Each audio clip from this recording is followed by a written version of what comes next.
Nos encontramos de nuevo en Madrid Design Festival, en un acontecimiento impulsado por el Ministerio de Cultura, que se denomina La cultura del diseño en España. Es un atlas porque con todas las aportaciones de los diferentes profesionales que van a pasar en 5 conversaciones, con sus reflexiones, con sus aportaciones conceptuales sobre su trabajo, su experiencia y su trayectoria, se va a conformar este mapa de la situación actual para poder analizar cómo ha evolucionado desde el pasado y cómo puede evolucionar hacia el futuro el diseño inmerso en la cultura.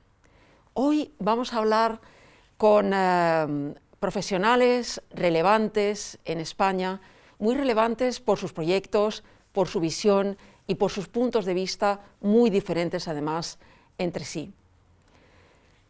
Hoy vamos a hablar de sostenibilidad. Sostenibilidad que en realidad está íntimamente ligada al diseño, casi parece totalmente inseparable, ¿de acuerdo? Pero sí vamos a hablar de cómo la sostenibilidad ha ido conociéndose más a fondo, ha ido siendo asimilada por las personas y esa cultura de la sostenibilidad ha arraigado en la sociedad. Si bien es cierto que la sostenibilidad como tal es también un concepto muy abstracto hoy en día, tal y como puede parecer la cultura, hay que afinar muy bien, hay que detallar qué es la sostenibilidad que cada proyecto desarrolla y de qué forma lo desarrolla. Y para ello, los 4 profesionales que nos acompañan esta tarde van a contar sus enfoques, sus últimos proyectos y su visión del futuro. Tenemos en primer lugar a mi derecha a Belén Moneo, que es arquitecta, que ha desarrollado su trabajo es socia fundadora de su propio estudio junto con Jeff Brock, su pareja profesional y su pareja personal. Estuvieron trabajando cerca de 13 años en Nueva York y ya llevan una serie de años afincados en Madrid con el estudio creado en Madrid. Belén Moneo no solamente es arquitecta, también y más que nunca en este momento es una movilizadora de lo que significa una nueva concepción de la ciudad, de lo que significa vivir los espacios, el urbanismo, y está muy comprometida con ciertos proyectos, como es por ejemplo la implantación de la bicicleta y una serie de actuaciones sobre la ciudad para que se convierta, digamos, en un centro de mayor naturaleza, ¿no? Introducir en mayor medida la naturaleza en la propia ciudad. Andreu Carulla, ¿cómo estás? Andreu ha llegado hoy desde Banyoles, un largo trayecto, para contarnos también su perspectiva, interesantísima, desde un pueblecito trabajando en un ámbito global, trabajando para el mundo realmente. Es diseñador industrial y sobre todo su enfoque está determinado en la investigación, en la innovación constante, no solamente de materiales, no solamente del avance a través de la alta tecnología, también buscando los valores de la tradición y de la artesanía.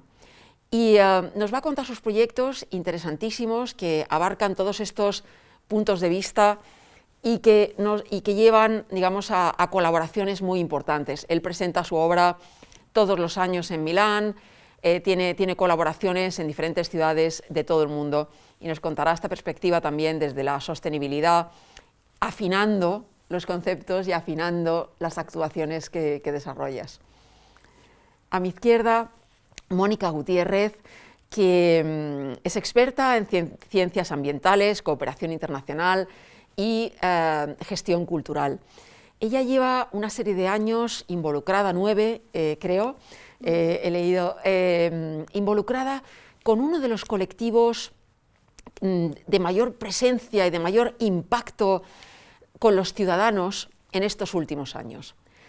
Seguramente todos los que nos escuchan conocerán Basurama, sus actuaciones en favor de la cultura, de lo que significa el reciclaje, de lo que significan los residuos, de lo que significa las actuaciones individuales en nuestro propio entorno, desde luego, siempre se amplifican y se magnifican por ese punto de vista siempre tan interesante de cómo acercarse a las personas en la calle y en ámbitos muy distintos de la propia ciudad.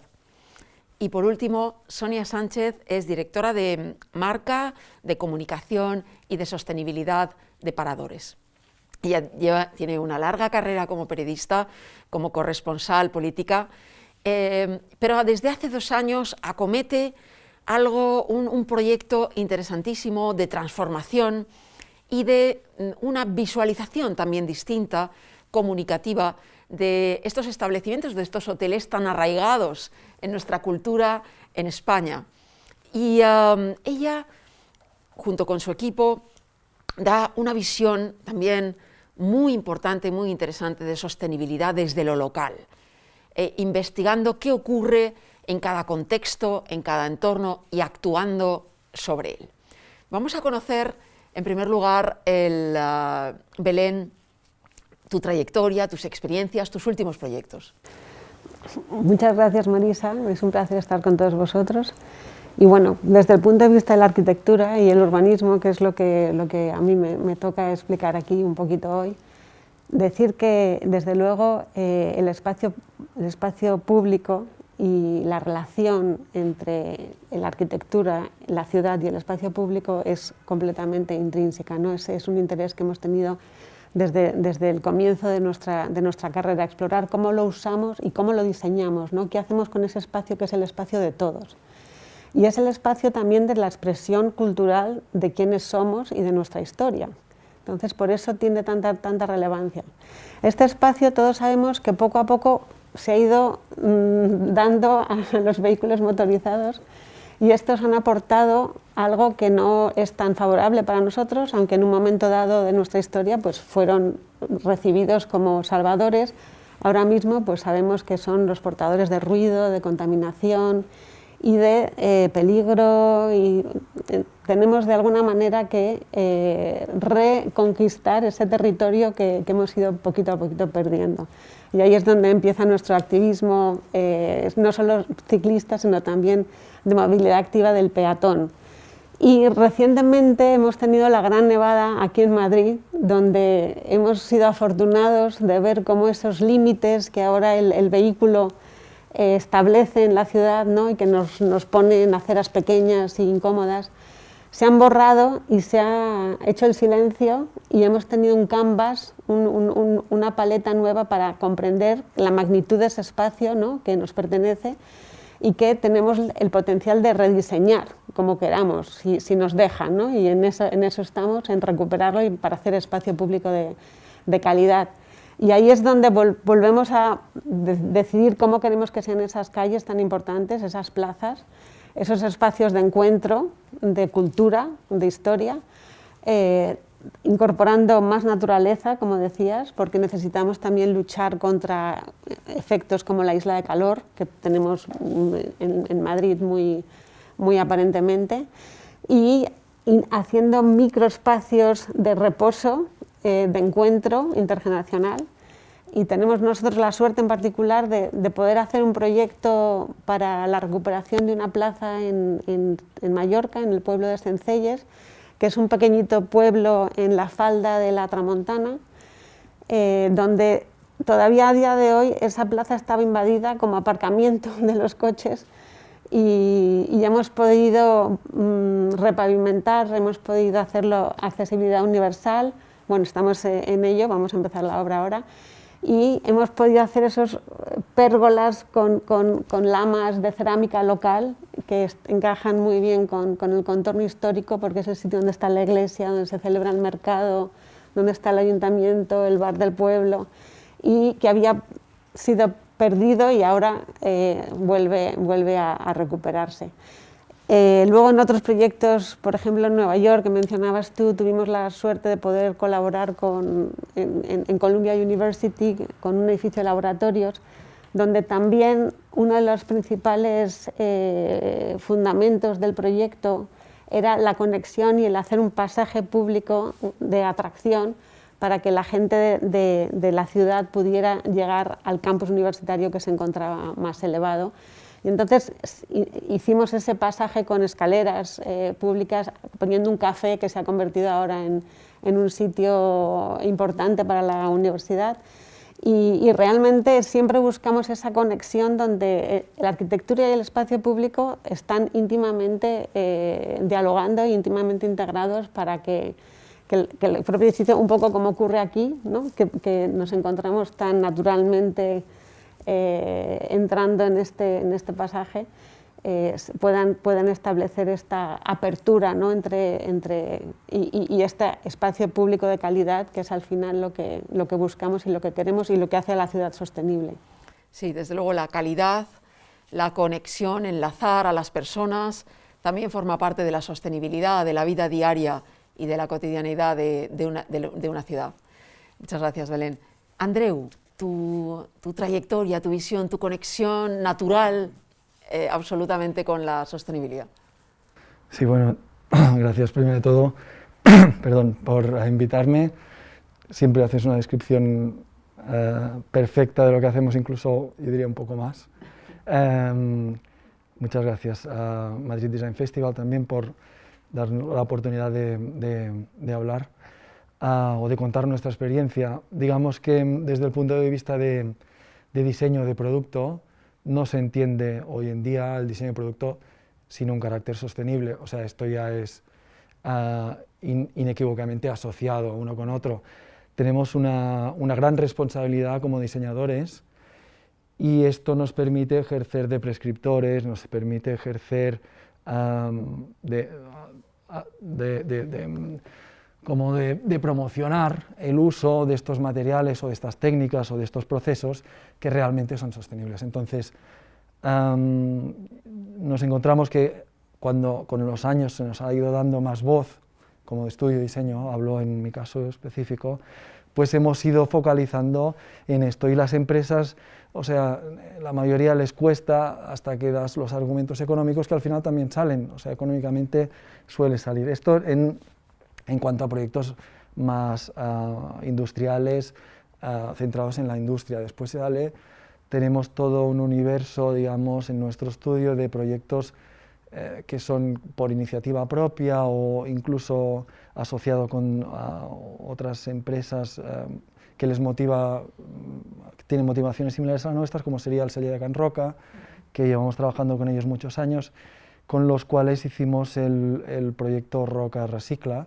que es igual de los que hacemos el más evidentemente sostenible de apariencia, que se trata de intentar minimizar su huella o su residuo a través del estudio de estas materias, que cuando nosotros fuimos ahí, pues ellos ya habían empezado a reciclar el vidrio, teniendo un taller de reciclado de vidrio interno, pero cuando estudiamos su residuo, propiamente en la basura, pues vimos que había muchos más contenidos que eran irreciclables. Entonces, hemos hecho este proyecto junto con ellos, que es el Roca Recicla que digo, que atacamos las materias que propiamente no hay un contenedor para reciclar. Por ejemplo, el Porexpan, hicimos un proyecto que se ha expuesto y se ha galardonado afortunadamente y se le ha dado mucha visibilidad.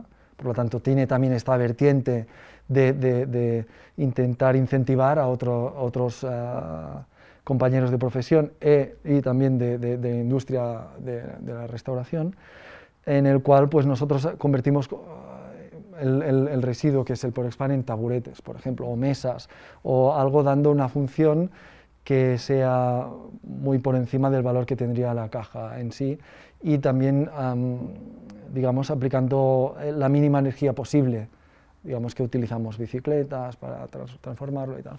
Es un ejercicio que evidentemente sacan 6 cajas por día, un taburete tiene 6 cajas, por lo tanto cada día sale un taburete, es una producción muy limitada, por lo que tiene mucho más de comunicación y de intentar sensibilizar al resto de gente que no realmente de reciclaje, en cantidades globales, digamos.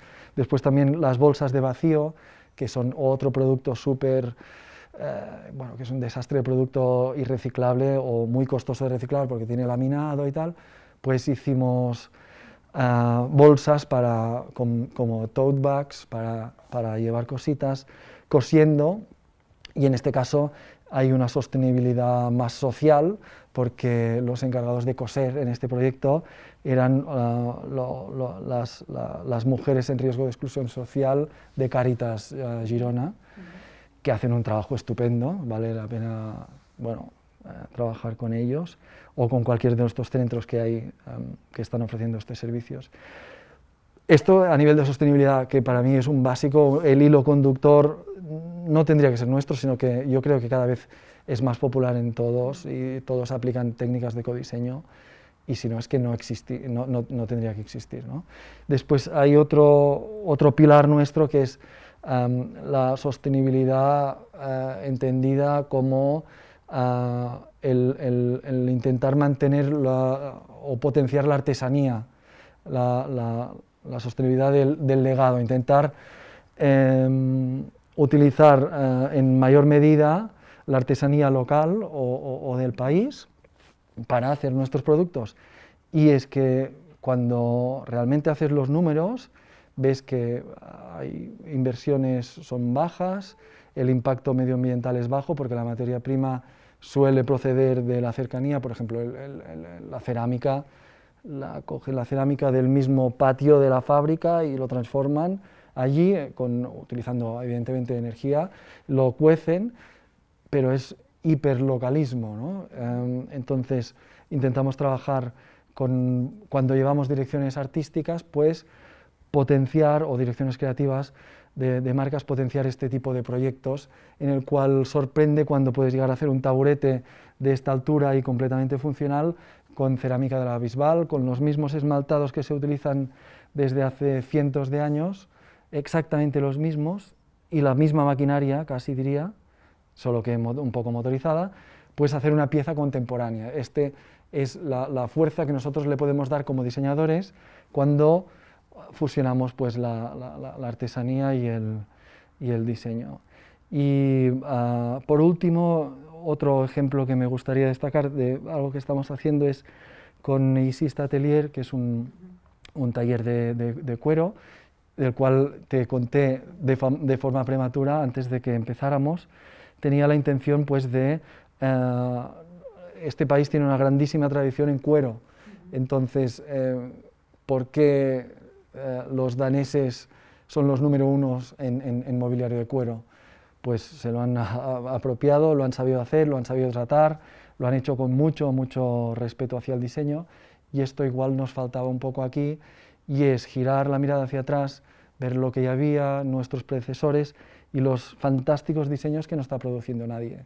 Entonces, en este momento, y solo haciendo una pequeña selección, encontramos 5 piezas de maestros como Coderch, como Bonet, como Jordi Vilanova, un gran olvidado, por ejemplo, del diseño español, que son obras maestras, pero de cabo a rabo, si me permitís, ¿no? Entonces, tan fácil como recuperarlas, bueno, tan fácil, parece muy fácil, pero hay toda la gestión, el Museo del Diseño también nos ayudó, Marisa también nos ayudaste, bueno, al final que es un súper placer poder hacer este ejercicio que además también ayuda a cultivar y a promocionar el diseño, a enseñarlo, a explicarlo y que la gente pueda valorar lo que teníamos y lo que tenemos y cómo lo hacemos, ¿no? Un poco así sí, absolutamente. Bueno. Mil gracias, Andreu. Mónica, ¿cómo estáis evolucionando? ¿Cómo está creciendo Basurama? ¿En qué momento estáis? Cuéntanos. Pues a ver, te cuento, me gusta mucho la introducción que has hecho sobre la sostenibilidad, porque nosotros siempre empezamos a hablar un poco desde ahí. O sea, creemos que es importante destacar qué entendemos por sostenibilidad, ¿no? Porque también la sostenibilidad ha desviado mucho el discurso del modelo de producción y consumo que tenemos, ¿no? Que para nosotros es el principal punto de reflexión. Es decir, hay que repensar el modelo de producción y consumo que tenemos ahora para poder llegar a un futuro mejor para todas, ¿no? Entonces, ahí es donde nosotros trabajamos y por eso trabajamos con la basura, ¿no? Basurama, uno de sus grandes pilares es la basura, porque la basura es democrática, es unificadora y está en todas partes. Diferente basura, pero hay basura en todas partes, ¿no? A nivel mundial, evidentemente, hay basuras que pues, coinciden y otras que son características de cada uno de los lugares. Por eso nosotros siempre decimos que trabajamos con materias primas del lugar en el que vamos a trabajar, ¿no? Y que nuestros diseños y nuestras intervenciones parten siempre del material, de trabajar con las manos, o sea, de entender cuáles son sus propiedades, cuál es su memoria, cuáles han sido sus usos, por qué se produce en ese lugar y no en otro, y a partir de ahí es de donde surgen las creaciones, ¿no? Entonces, uno de los principales pilares es la basura. Otro de los principales pilares es el trabajo con otros. O sea, trabajamos con comunidades, ciudadanos, porque queremos partir de trabajar en base a necesidades concretas que se tengan. O sea, no creamos de cero, sino que creamos con la gente para cumplir o suplir unas necesidades o problemáticas que tengan. Y eso para nosotros es muy importante, o sea, todos esos procesos de co-creación, codiseño, participación, en muchos de los casos también, aparte, construimos luego con esas personas en función de, bueno, hacemos un diseño para que poder adaptar a las necesidades o capacidades de cada uno, ¿no? Y poder construir conjuntamente. Y eso es muy importante porque creemos que en ese proceso, tanto de codiseño como de co-construcción en muchos casos, es donde se produce la transformación, donde se te produce la transformación de la mirada y donde empiezas a entender que lo que tú creías que era basura tiene otras propiedades y otras posibilidades cuando se le aplica creatividad, cuando se le aplica colaboración y sobre todo cuando se le aplica cuidado, ¿no? Porque una de las bases también, o otro de los pilares fundamentales de Basurama es que para nosotros es el cuidado es lo contrario al consumo. Cuidar implica tener una posición respecto al futuro en la cual no eres solamente consumidor. Porque hoy en día en nuestras sociedades parece que los ciudadanos llegamos a este título por la vía del consumo, ¿no? Solamente. Entonces nosotros reivindicamos el cuidado como herramienta o como forma de vida para tener un futuro mejor, ¿no? Y de ahí la reutilización de basura como mecanismo de reflexión sobre lo que son nuestras sociedades y sobre nuestra capacidad de, aplicando conocimiento y creatividad, poder utilizar eso para hacer otras cosas, ¿no? Como bien decían, es decir, no producir más, sino producir con lo existente. Y más o menos eso. Entonces, algunos de los proyectos que ahora tenemos entre manos que unen un poco todo esto, pues es uno de los proyectos que hemos estado haciendo en colaboración con el Ayuntamiento de Madrid, que se llama RELABS, que Laboratorio de Residuos Vivos, que consiste en hacer un mapeado de los principales residuos que produce nuestra ciudad por el mero hecho de existir, ¿no? Que van desde farolas a, por ejemplo, en una ciudad como Madrid, donde hay un montón de terrazas, pero que están limitadas en número, pues imaginaros cuando se pasan de ese número, pues viene el ayuntamiento y levanta esas mesas y sillas de terrazas. Bueno, en los almacenes municipales resulta que había mesas y sillas de terrazas para sentar a toda España, prácticamente, ¿no? Porque nadie va a pagar la multa para recuperar las sillas de terraza cuando la marca correspondiente al día siguiente te da unas nuevas. Entonces, pues identificar todos esos materiales que se producen y que pueden ponerse a disposición de los ciudadanos, artistas, arquitectos, lo que sea, para que los utilicen y les den un nuevo uso, ¿no? Entonces, hay que también repensar y rediseñar el modelo actual de gestión de residuos que tenemos, porque principalmente se centra solamente en el reciclaje, como si fuese la panacea. El reciclaje no es la panacea. Primero viene la reducción y la reutilización y la reparación. Y luego ya vendrá el reciclaje, ¿no? Pero el discurso que tenemos súper marcado desde las instituciones es que el reciclaje es la meta. Entonces, intentamos luchar un poco con eso. Y ya termino, pero en relación con este proyecto, muchos de estos materiales identificados lo que estamos haciendo es reutilizarlos para hacer zonas estanciales o parques de juego en colegios públicos de la ciudad. Porque la mayor parte de estos espacios han sido diseñados con una plancha de hormigón en la cual implica una desigualdad brutal en cuanto al uso por género y edad, es decir, normalmente están dominados por niños mayores que juegan al fútbol. Entonces, creemos que los espacios escolares tienen que ser mucho más inclusivos, mucho más igualitarios y mucho más equitativos, y para eso hay que rediseñarlos. Y si los rediseñas con los propios alumnos y alumnas, pues aún mejor, porque nadie mejor que ellos, y siempre lo decimos, nadie sabe mejor cómo jugar que la gente que juega, ¿no? Pues en eso estamos.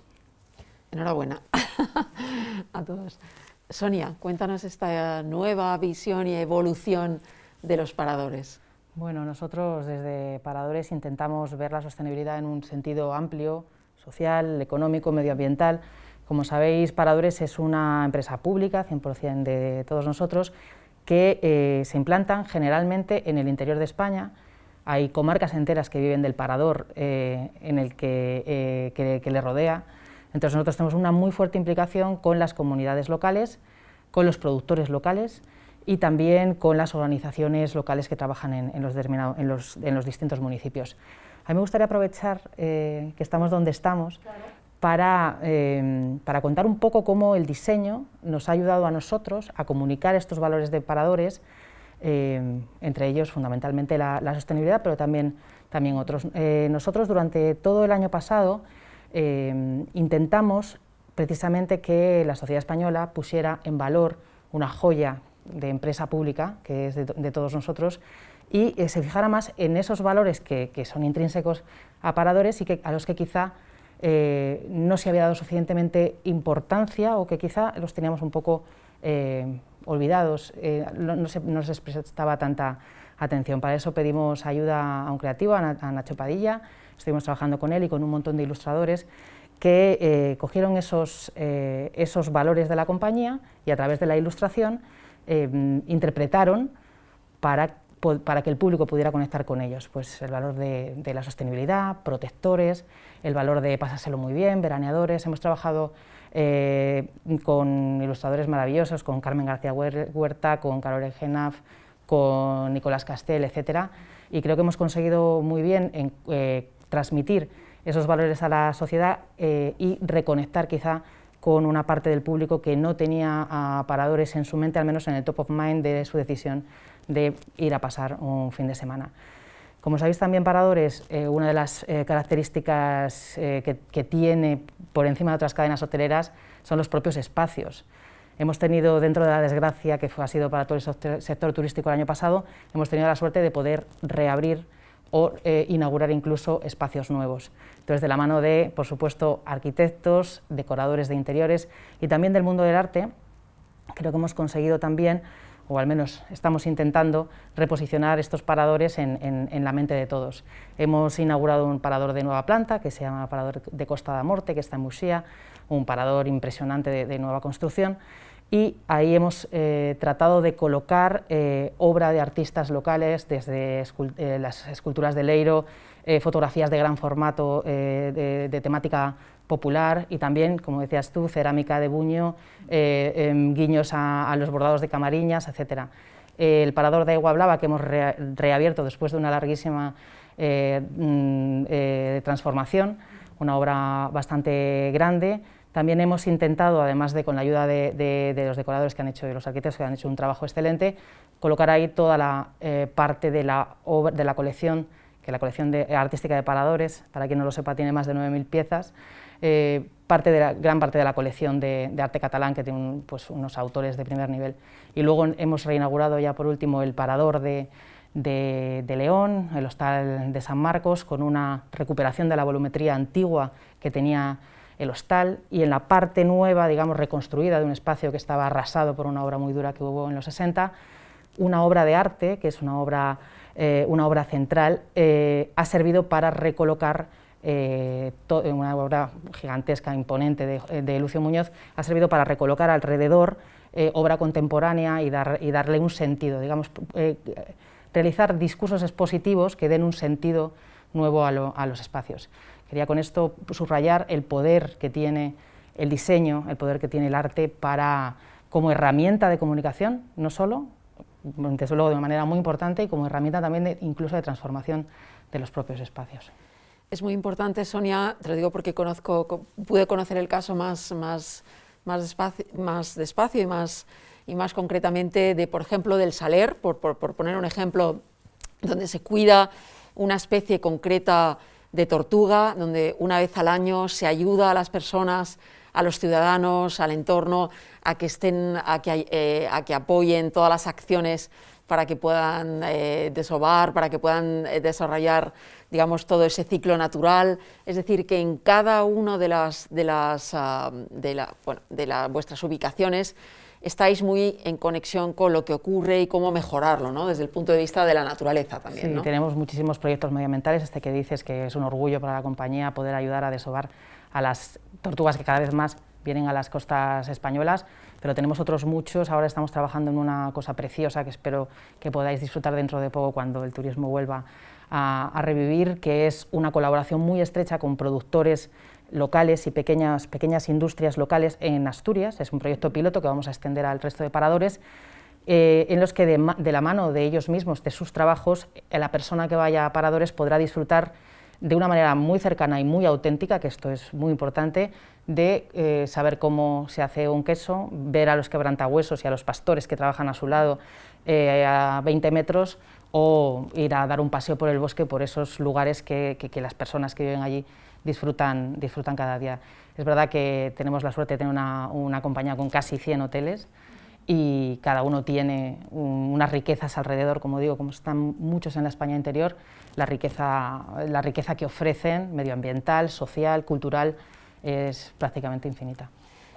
Estamos comprobando cómo verdaderamente la sostenibilidad está ligada íntimamente con el diseño, es prácticamente indivisible.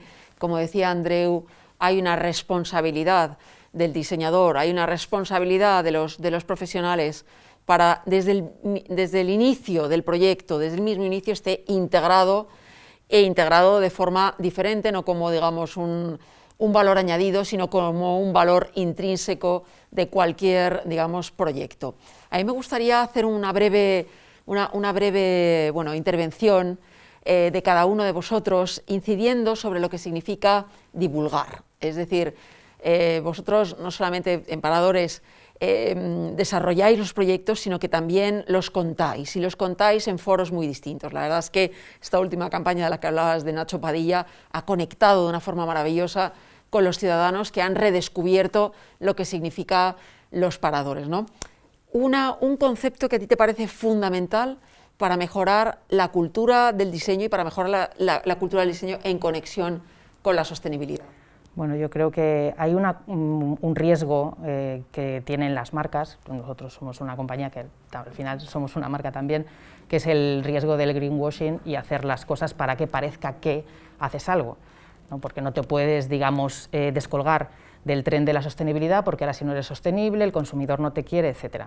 Eso es una tentación para las compañías, y creo que se está invirtiendo mucho en hacer algunas cosas que quizá no sean suficientemente auténticas. Para mí, el punto es siempre la autenticidad, hacer cosas que vayan con tu compañía, no salirte del cuadro y hacer cosas que no tengan nada que ver contigo, y sobre todo esa autenticidad y esa honestidad en el sentido de transmitir lo que haces, no, digamos, inventarte o forzar algo que no va con tu marca, y luego, por supuesto, en el terreno ambiental, pues intentar ponerte, como decía ella, no solo a reciclar, obviamente, sino a intentar consumir menos, a consumir, por ejemplo, nosotros, energía 100% garantizada como eléctrica en los paradores, o eliminar, como hemos hecho, el plástico de un solo uso en todas las habitaciones. Maravilloso.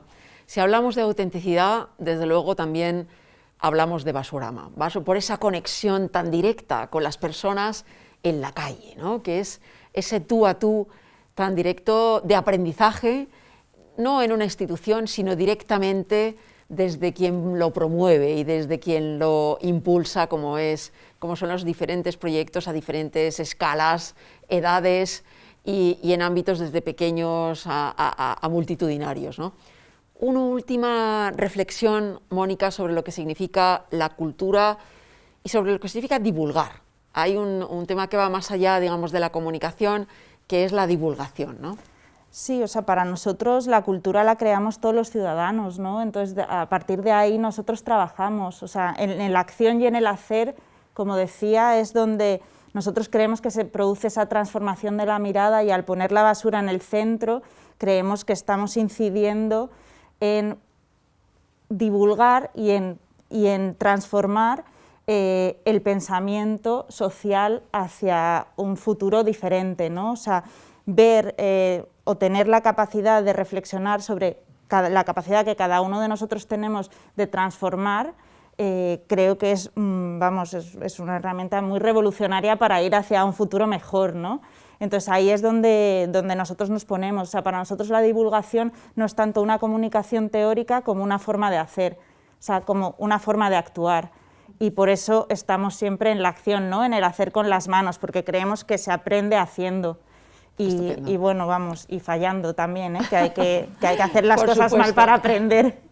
Si hablamos también de actuar diseñando y de hacer, hablamos también del trabajo de Andreu Carulla. Como él muy bien ha explicado, él rescata los clásicos del pasado, los clásicos que aún tienen algo que decir en nuestro presente y en nuestro futuro. Él recicla con todo tipo de mecanismos y si no los encuentra, los inventa máquinas para poder reciclar diferentes materiales.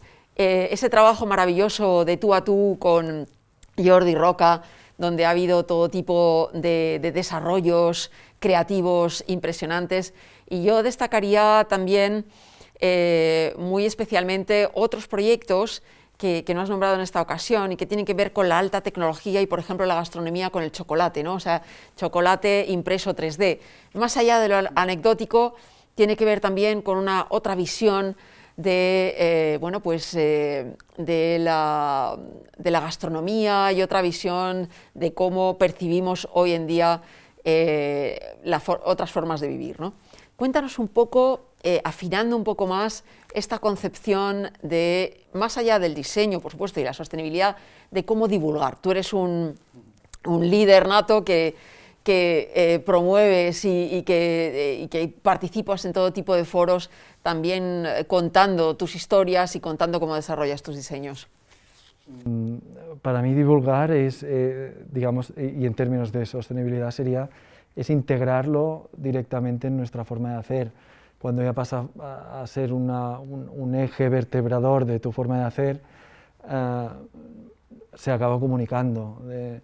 Después, en lo que dices de la investigación, forma parte también de nuestro ADN y por eso muchas veces no nos basta con utilizar las técnicas que nos han explicado, que nos han contado, sino también hacer nuestra propia búsqueda de nuevas posibilidades de elaborar o de fabricar cosas usando otras técnicas que en muchos casos podrían resolver algún problema también de obtención de materia prima o de recursos. Y por ejemplo, como nombrabas, lo del chocolate, era bastante experimental lo que hicimos con Jordi Roca, aunque ahora sí que se está empezando a fabricar en serie el chocolate impreso en 3D de alta calidad, que no es el de las impresoras que tienen sucedáneos para que solidifique y tal. Pues con este proceso se eliminan muchos pasos de la manufactura, que en muchos casos es una reducción de recursos, por lo tanto tiene un menor impacto medioambiental. Entonces esta exploración a veces también te ayuda a encontrar soluciones más sostenibles. Y en este caso, y de la mano de Jordi Roca, evidentemente se divulga de forma natural. Sola. Sí, exacto. Muy bien.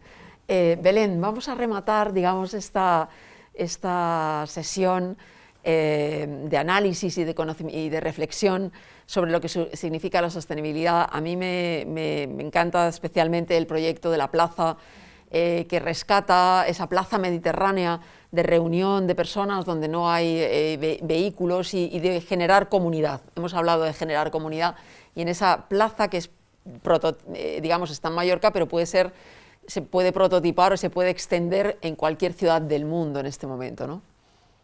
Sí, es verdad que allí no he hablado tanto de que también estamos trabajando con la naturaleza, haciendo plantaciones para ayudar a crear esos microespacios de encuentro, que es una idea que puede ir en muchos sitios, en muchas ciudades, ¿no? No es una idea. Lo que pasa es que, a diferencia de otras disciplinas, como todos sabéis, el urbanismo requiere de muchísimo consenso y de voluntad política, que en este caso, en el pueblo de Mallorca, el alcalde ha sido realmente el líder, digamos, y el que ha hecho posible toda esta transformación, porque él está convencido, y hemos colaborado perfectamente con él.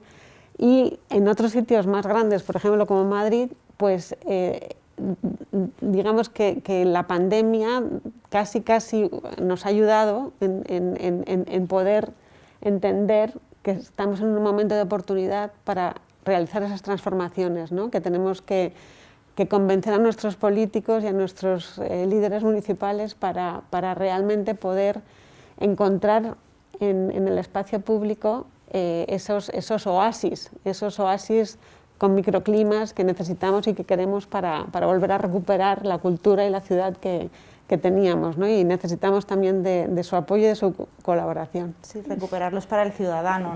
Claro, para el ciudadano. No como forma de consumo, que el espacio público se está convirtiendo en un lugar de consumo también. Muy bien, muchísimas gracias a todos. La verdad es que hemos hecho un repaso, creo que interesantísimo, alrededor de los proyectos más interesantes que están teniendo lugar hoy en día en España y que aparecerán como concepto en este Atlas de la cultura del diseño en España. Hemos visto cómo Belén Moneo hace hincapié en generar comunidad, en generar conexiones entre las personas, pero más allá también con la propia naturaleza. Hemos visto la trayectoria también de Andreu desde el ámbito rural de Banyoles, trabajando para todo el mundo, con una visión que comienza en la investigación, que comienza en la innovación, pero sin olvidar la tradición y sin olvidar la artesanía.